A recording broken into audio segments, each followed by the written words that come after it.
How's it going, everyone? In today's video, I wanted to show you how to scrape an API for its data and then store that data in WordPress using advanced custom fields and custom post types. The other thing that we'll be taking a look at is refreshing that data for us automatically through a WordPress cron job. And so to illustrate why we'd even want to do that is this little example site that I put together. And what this is, it's a brewery finder where you can locate yourself and get a list of breweries that are near you, as well as type in a city name and then have it pop up with a new list of breweries. Well, that list of breweries has to come from somewhere, right? Luckily, there is an API that has a list of all the breweries across the United States. It's a nice little open project that somebody put out there. And this would be perfect for us. However, there's a couple downsides to using this just straight up how it is. The first thing is that if we are making those searches for new cities, every time that we search for a new city, it's going to have to make a remote request to openbrewrydb.org. Well, what if their servers are having problems, or what if it's really down? So we don't want our app to just fail. So what if we actually went page by page on here and scraped this data and stored it locally in WordPress? That would solve our speed issue, and we could be relatively certain that the API will be reliable. So let's take a look at kind of what the end result will look like. If we go into our WordPress dashboard, we have a custom post type called breweries. We can click on that. And as you can see right here, we have quite a bit of breweries. We have 8,029 of them. And if we click into each one, you can see that it gives us all that same information that we were just looking at with their API. So this will make it really queryable and really easy to manage on our end. So let's jump over to our code and get started. We're going to start here in the functions.php file, and we need to create a new custom post type. So we're going to add a new action to init. And we're going to create a new function called register brewery CPT. And then we're going to actually define that function.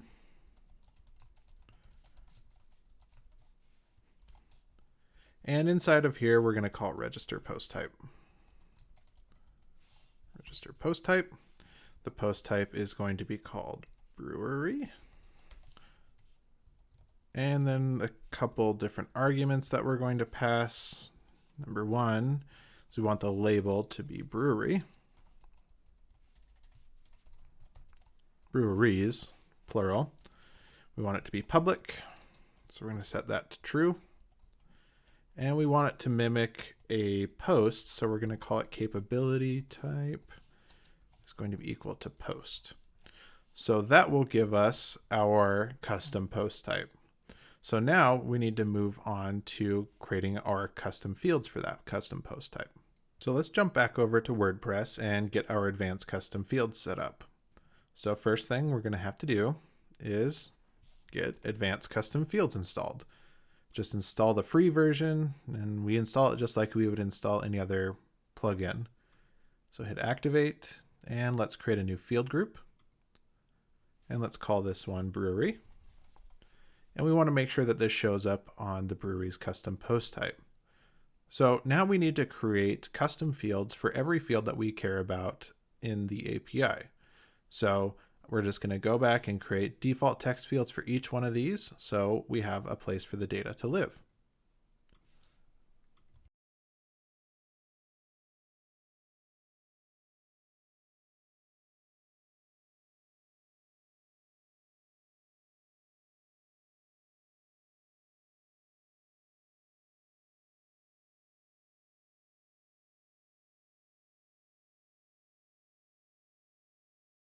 All right, so we have all of our custom fields.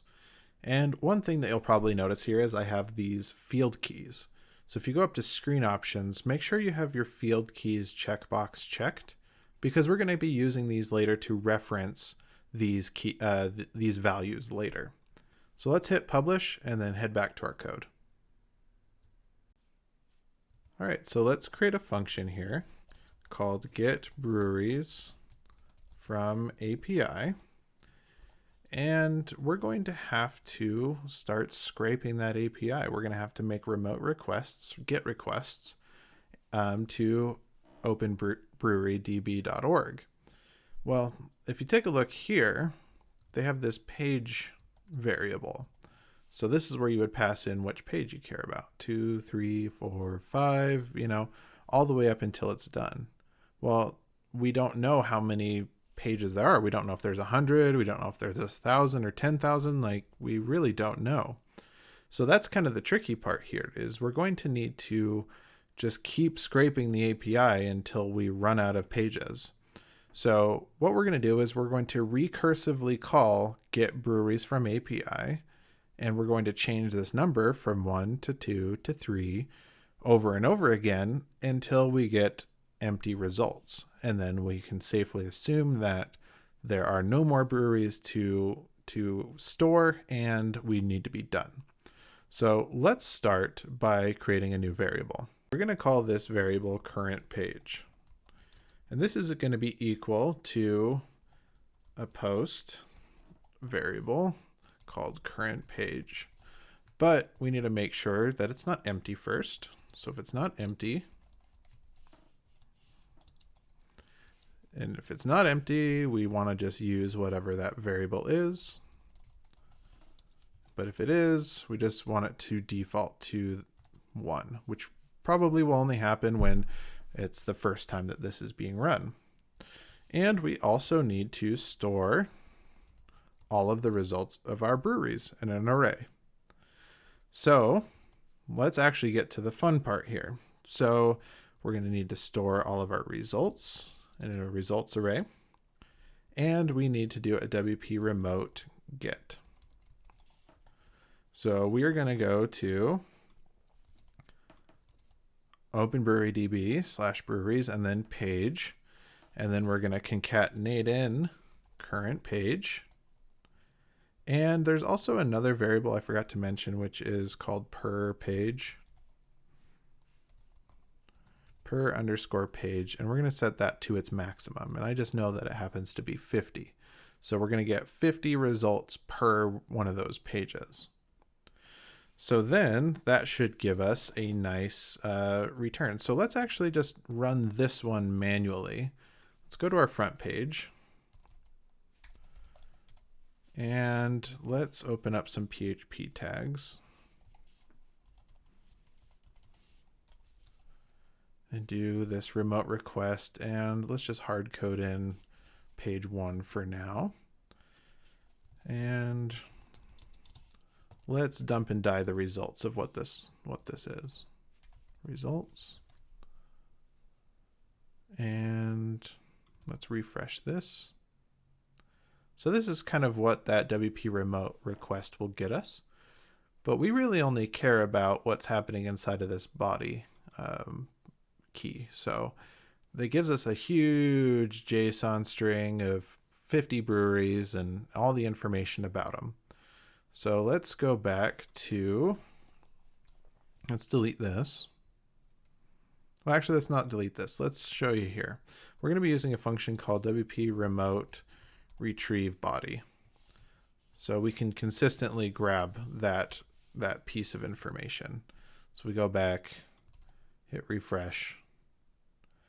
Now we get only that list of breweries. So that's what we're going to be using and storing inside of our array over here.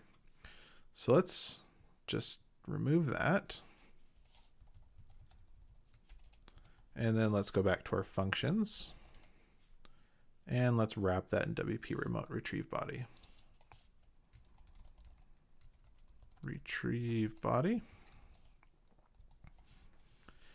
And so what this will give us is it will either give us that array, or it will give us, it'll either have an array with results in it, or it will be an empty array when we're done. So, but that was a JSON string. So we're going to have to take whatever these results are, and we're going to have to JSON decode them from results. And we're not going to care about that. So now we should have from a JSON string to a PHP array. So what this will either give us is a PHP array, or it will come back with, something completely different. So we want to make sure that we're dealing with the right data here. So let's write an if statement. So if it's anything but an array, then we just want to just die right there. Like something has gone terribly wrong and we just want to just quit the process right then and there. However, what if it's just an empty array? Then that means we're done. We're done scraping the API and we don't need to keep going. So if the results are an empty array, then also be done. So those are the two conditions when we should stop what we're doing. So what does the next part look like? Well, we're going to have to change that current page variable. We're going to have to change this from a 1 to a 2 to a 3, etc. And then when it catches here, we'll be done. So let's do another remote request. So let's create a WP remote post function. Not creating it, we're calling it. And the first parameter here is the URL that we're going to call. So we're going to call the admin URL, which is whatever our local site is, /wp-admin. And then afterwards, it's going to be /admin-ajax.php !action equals get breweries from API. All right, so maybe a little bit confusing right here, but I'll break it down. And then the next part of this is going to be a list of arguments. So if you're new to recursive functions, as kind of I was when I was making this, this needs to get called once from somewhere, which we haven't set up yet. But once we call it once, we want it to do all of this code. And if it doesn't return false, that means it's going to call itself again. It's going to go to admin-ajax.php and say, please trigger this function. So that means it's going to start up here again, and then it's going to keep doing that over and over and over again until we get empty results. So what we need to do next is we need to make sure that the next time that this function runs, this current page goes from 1 to 2, and then from 2 to 3, and so on. So that's why we have this post current page. We're actually going to post a variable to this function with an incremented current page. So WP remote post will take a couple different arguments. And the most important one here is the body. And that's actually what's going to add data to this post variable. So we're going to call that first one. It's going to be called current page. And we're going to set it equal to current page. But before we want it to do that, we want to take whatever the current page already is and set it to current page plus 1. So hopefully that starts to make a little bit of sense. So the next time it's going to call this get breweries from API, this will now not be empty, and therefore it will use that variable, and it'll be 2. So there's a couple other things that we have to add to this. Not only are we going to send the data, but we also have to say blocking is equal to false. Now, this was something that I had just learned about. It is telling WordPress that we don't care what this sends back. When we just want to make the request and just move on with our lives. Typically with these kind of requests, when you're using WP remote post or anything, you care about the data that's coming back. However, in this instance, we don't. We just want to send off this current page and then move on. So this will just make it so that when we run this, it's not going to sit there and spin and wait for it to be done before it reloads the page. And we'll touch on that a little bit more as we go on. The other one is Ssl Verify. And the only reason why we're doing this one right now is because we're working locally and we have an SSL certificate, but it's self-signed. So it would error out. And it took me a long time to figure out this part is, well, why isn't this working? Well, it's because it was rejecting the request because it couldn't verify the SSL. So if you're working locally and you have an SSL certificate self-signed, you're going to have to add this piece in there. So hopefully that saves you some time. The other thing we'll have to do, which you probably already noticed, is we have to set this functionality up. In order for this function to be readable by admin-ajax.php, we need to actually set up that hook. So we'll go up here and we're going to do add action. And here's the magic sauce, wp_ajax_no_priv. And then the action name, which typically you just use the function name you're going to use.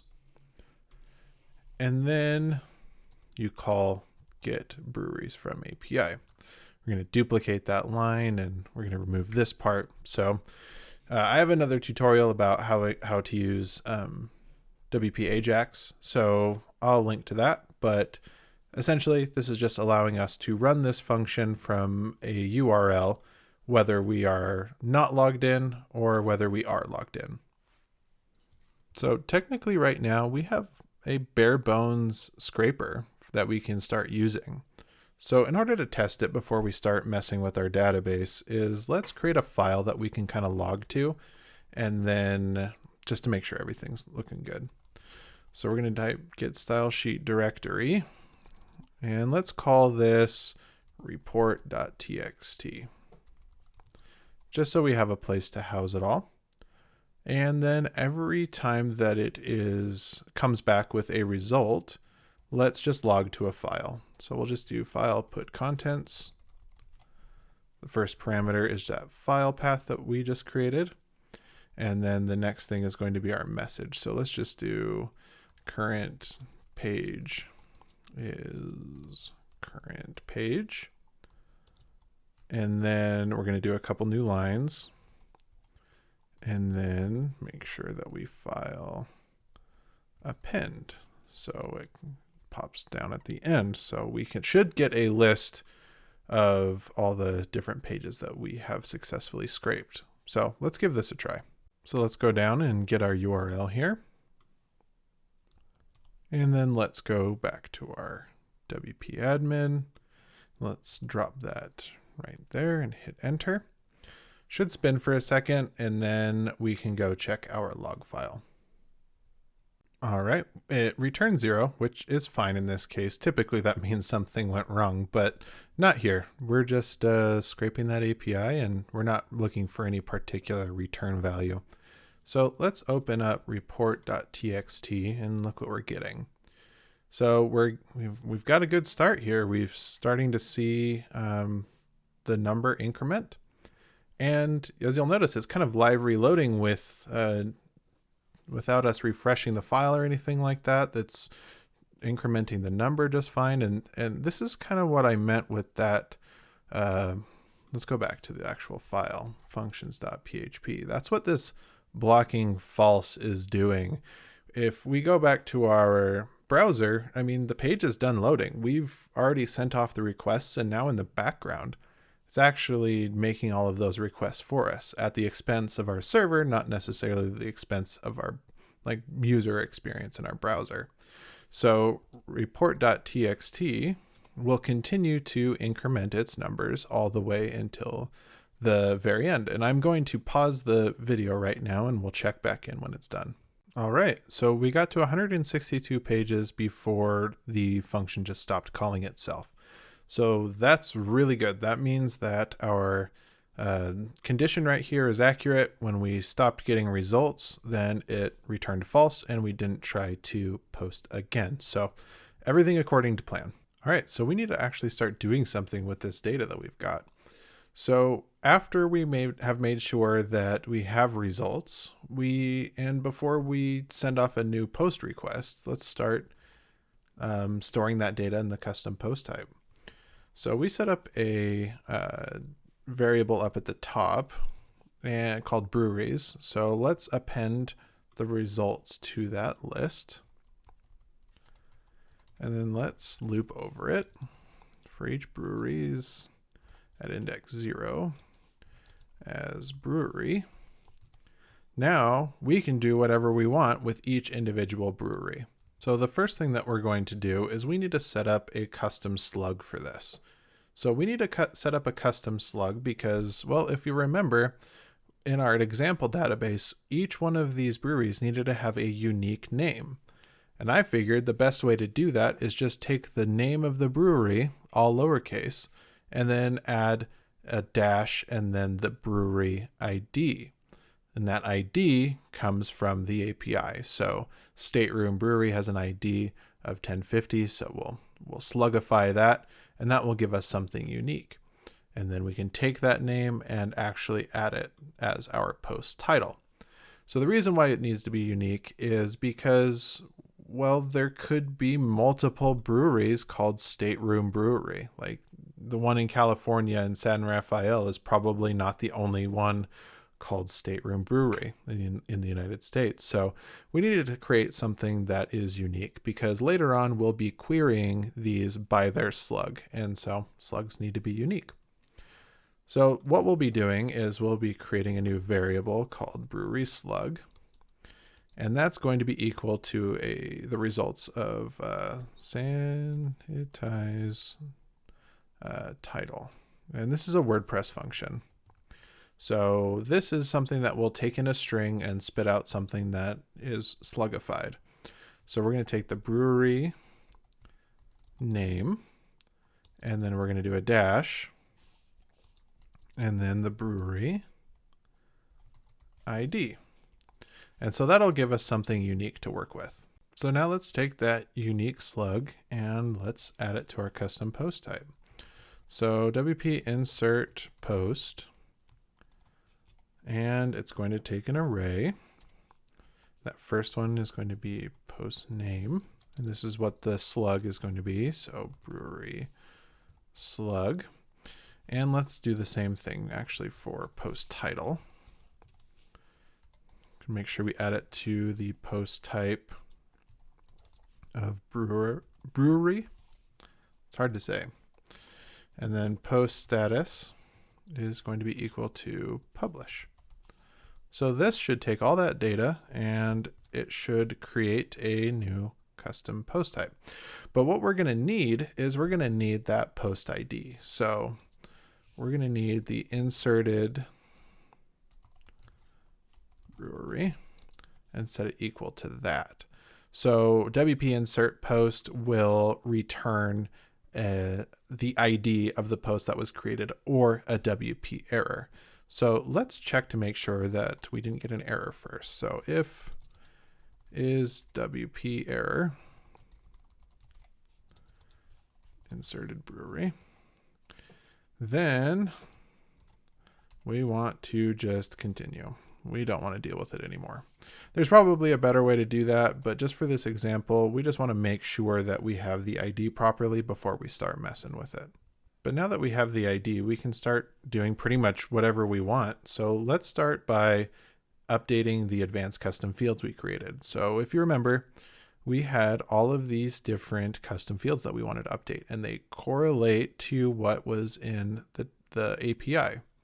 And so what we're going to do is we're going to loop over a list of these field keys. So this is why these are important. When you're updating fields and advanced custom fields programmatically, like what we're doing, you want to make sure that you use these field keys. Now, this is according to the documentation of advanced custom fields that this is the way you got to do it. So that's what we're going to do.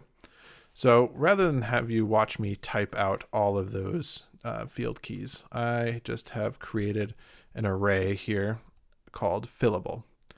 And this just has all of those different field keys along with the slug of the meta that it is associated with.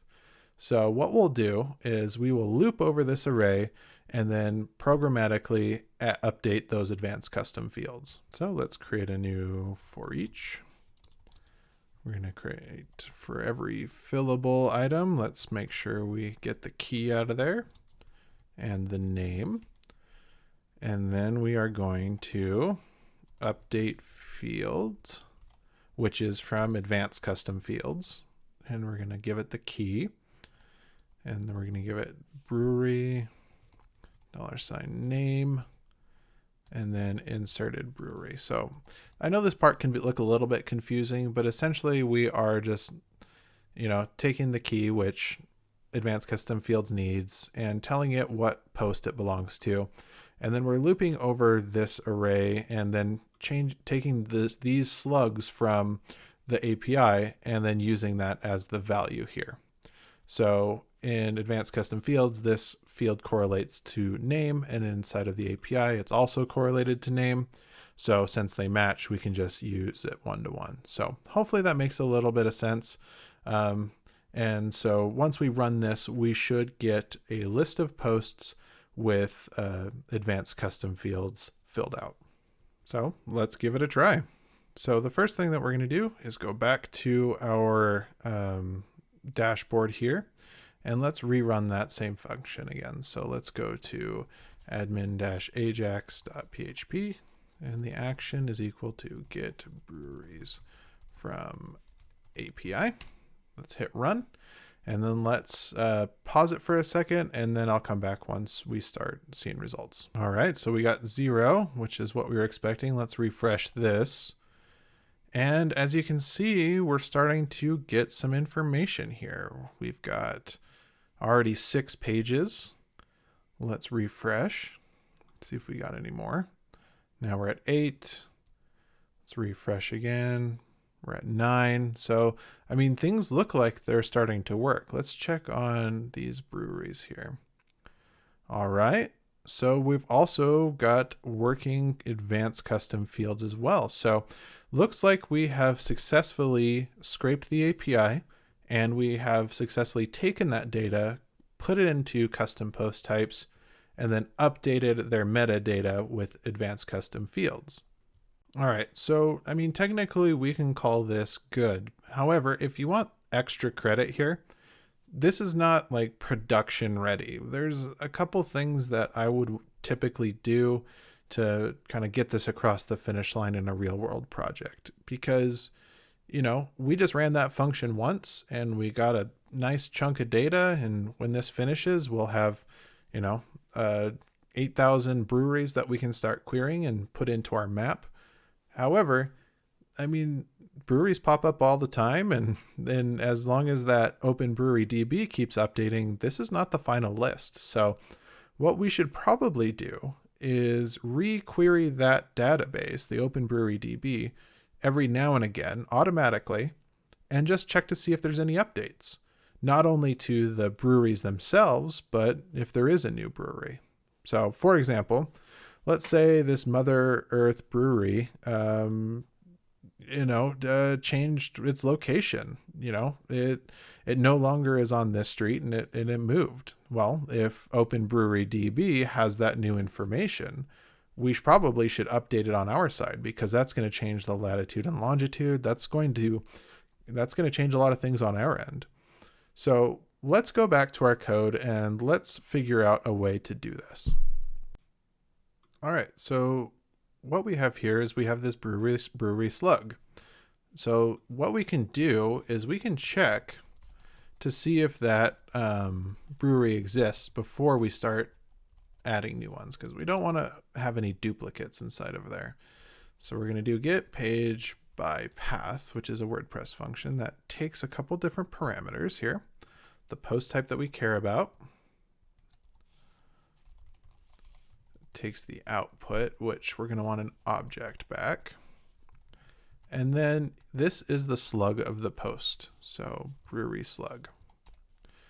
So as you can kind of guess, if the brewery exists, we're going to get back all of the information about that brewery. We're going to get a WordPress post object. If we don't, and this says, I can't find that anywhere, it's going to return null. So if the post doesn't exist, then we want to do all this stuff. We want to update its meta, insert it, all that. So let's make sure we do that correctly. So if existing brewery is equal to null, then do all this stuff. However, if it's not null, that means that it exists, and we need to check to see if it has any updated information. So let's do else.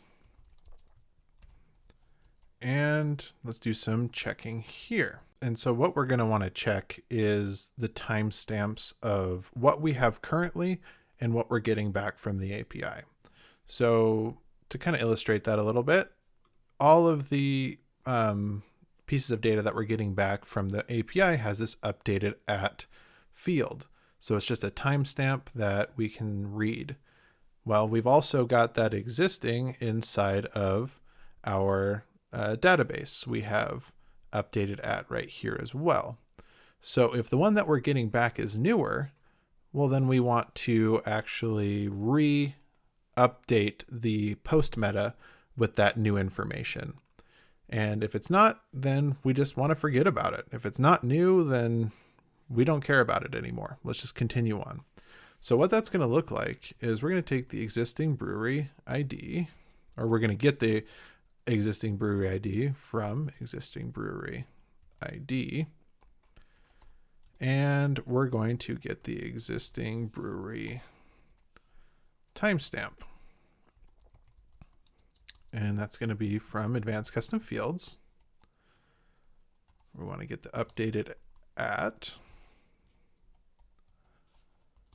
from existing brewery ID. So we're grabbing that from advanced custom fields using the ID that we just got. And we need to check to see if it's newer. So if the brewery from the API is updated at is greater than or equal to the existing brewery timestamp, then we need to update our post meta, not Yoda, update our post meta.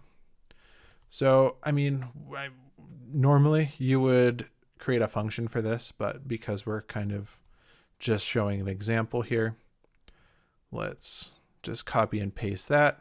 And instead of the inserted brewery, we're getting the existing brewery ID. So that way we have a couple different paths here. If it's brand new, we insert it. If it's not brand new, is it newer? And if it's newer, update all the meta. So this will give us a really nice piece of functionality. However, we are still missing one portion, is we actually need to rerun this function on a schedule. So what we're going to be doing is doing a WordPress cron. And WordPress crons are really simple. It's not a true cron in the sense that it happens at a very specific time. Somebody actually has to visit the website in order to trigger it. So that's another reason why that blocking false parameter is so helpful. Because say a user gets here at 2 a.m. and it's ready to trigger, that user is not going to have to pay for that long load time. So what we're going to do is we're going to set up an if statement right up here. And if the not WP next scheduled update brewery list, we're not going to pass it any arguments, but we want to see if this this cron is ready to be ran, and if it is, then we want to